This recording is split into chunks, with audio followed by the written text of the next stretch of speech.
Hey there. I'm gonna try to make this brief and short, but also insightful, helpful, and has value. So, the thing I want to talk to you about is the cost of being yourself, or let's say the price you pay for choosing what resonates with you and what you find to be in alignment with what is true, with your desires, with your feelings and thoughts and mindset and beliefs. So, why am I trying to be more accurate with saying being true to yourself? Because so many times you don't even know yourself, you're not sure what it means to be yourself. Sometimes you are on a journey of self discovery. So, yourself is something that changes with time and not even over long periods of time.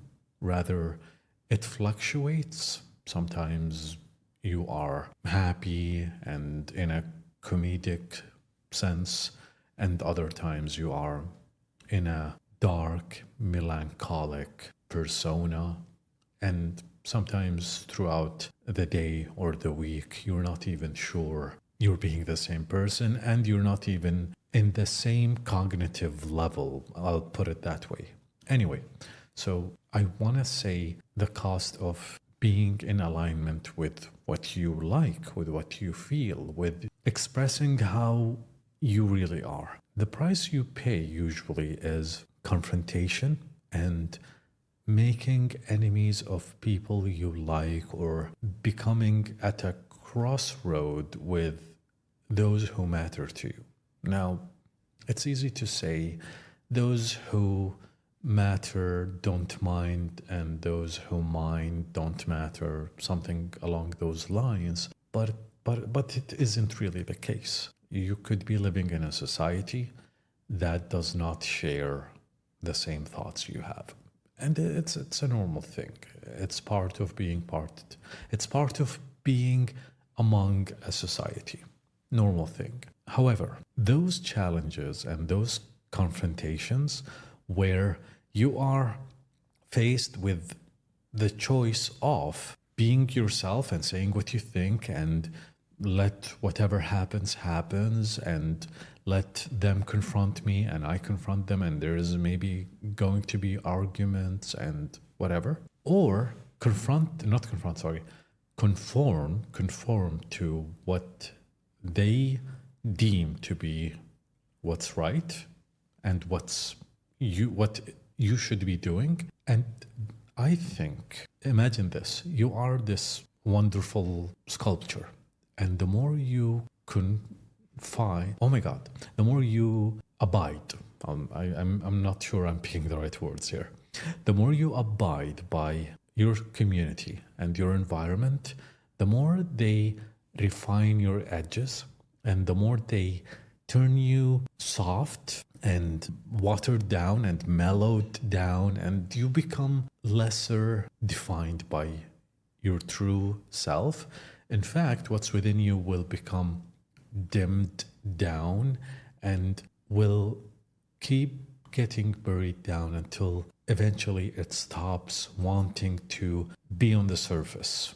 You no longer have the desire to let yourself out there, or let yourself be expressed at least. And it's like choking yourself, suffocating yourself. It's like you are drowning.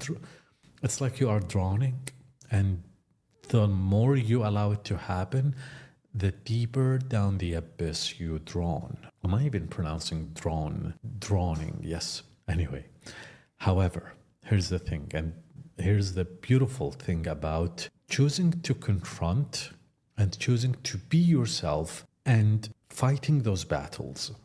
It literally is like a video game. The more battles you have, the more experience you gain, and the more you level up, and the stronger, smarter you become.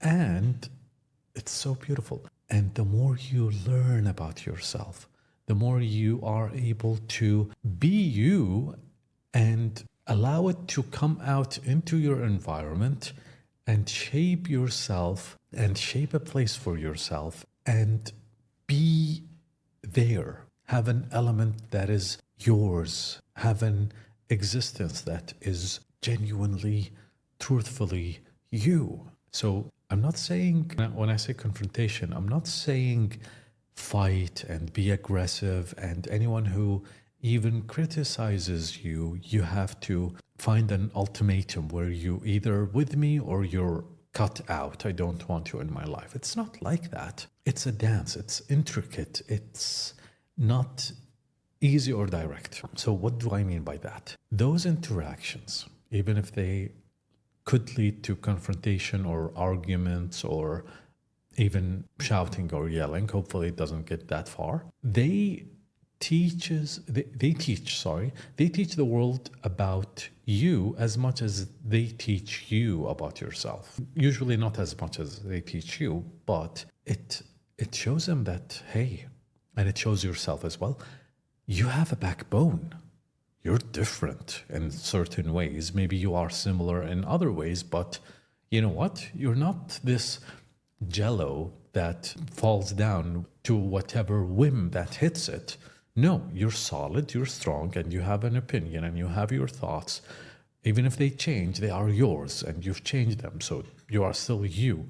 You are still somebody who is defined by what they have within them. And I assure you, I'm certain of it. Even if I doubt myself or I doubt these words sometimes, I feel certain saying this. The more you are able to be true to yourself, the more you shine, and the more those who are right for you will be able to get closer to you, and the more those who are wrong for you will be pushed away from you. You become like a beacon of light, as opposed to when you are abiding by what isn't truthfully right with you and you become dimmer. No, in this case, you become brighter like the sun and or the moon, whichever you like to pick, and that light will resonate with those who get you, with those who are right for you, and it will push away those who are in opposition to who you are, to your values, to your... And I will conclude there.